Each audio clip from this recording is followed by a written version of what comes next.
Prendiamo con la politica. Lunedì 5 novembre l'incontro organizzato dal Partito Democratico Sandonatese per presentare le differenti posizioni alle primarie di Renzi, Bersani e la Puppato. Vediamo il servizio.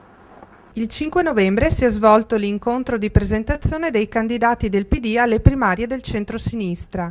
Al convegno, che ha avuto luogo presso la sala conferenze dell'Hotel Continental di San Donà, sono intervenuti i rappresentanti di Bersani, Renzi e Laura Puppato per illustrarne i programmi.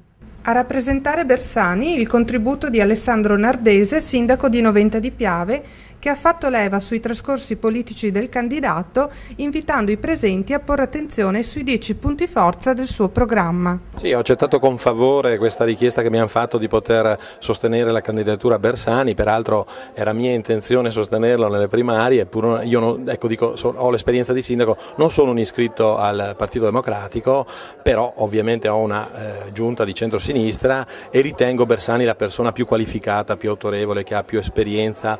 I temi sono importanti, le 10 idee di Bersani, ora non ve le elenco tutte, però sono importanti, credo in particolar modo quella sull'Europa, sulla stabilità di chi andrà a governare, credo che siano dei punti fondanti, sulla necessità di rifar rilanciare il Paese, soprattutto sulla questione lavoro, maggiori diritti e maggiore equità, credo che questi siano gli elementi fondanti del suo programma. Alessandro Coccolo, sostenitore della candidatura di Matteo Renzi, ha focalizzato l'attenzione verso i giovani, ponendo problemi che riguardano il mondo del lavoro e la salvaguardia dei diritti, con un occhio di riguardo verso l'impiego femminile.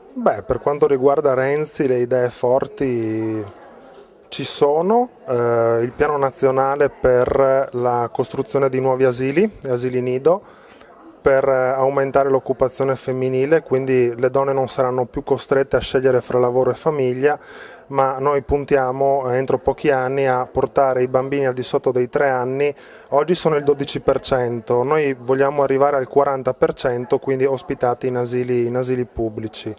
Una seconda idea forte credo che sia quella di uno sgravio fiscale sui dipendenti che guadagnano meno di 2.000 euro netti al mese.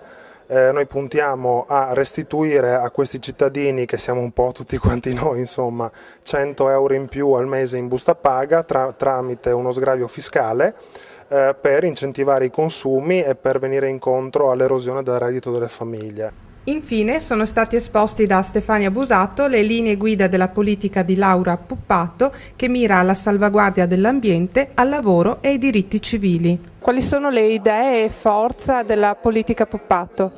Sì, oggi rappresenterò qui Laura Puppato, promuoverò la sua candidatura, tra l'altro come unica candidatura femminile a queste primarie. I punti di forza sono sicuramente da sempre l'ambiente, il lavoro e i diritti civili. Quindi ritengo che questi siano gli elementi forti, elementi che chiaramente si basano sul coinvolgimento diretto dei cittadini e sull'ascolto diretto di quelle che sono le necessità del territorio. Forse quello che è mancato in questi anni è proprio quello di cogliere quella che è l'esigenza proveniente direttamente dal territorio, e grazie proprio all'esperienza che Laura Puppato ha avuto in questi anni credo abbia proprio gli strumenti, i metodi e le capacità migliori per cogliere quelle che sono le esigenze vere della nostra nazione. A presiedere l'incontro è stata Francesca Zottis, segretaria del Partito Democratico Sandonatese, che ha creato l'occasione di confronto fra le varie candidature, offrendo ai cittadini l'ampio ventaglio di proposte del partito.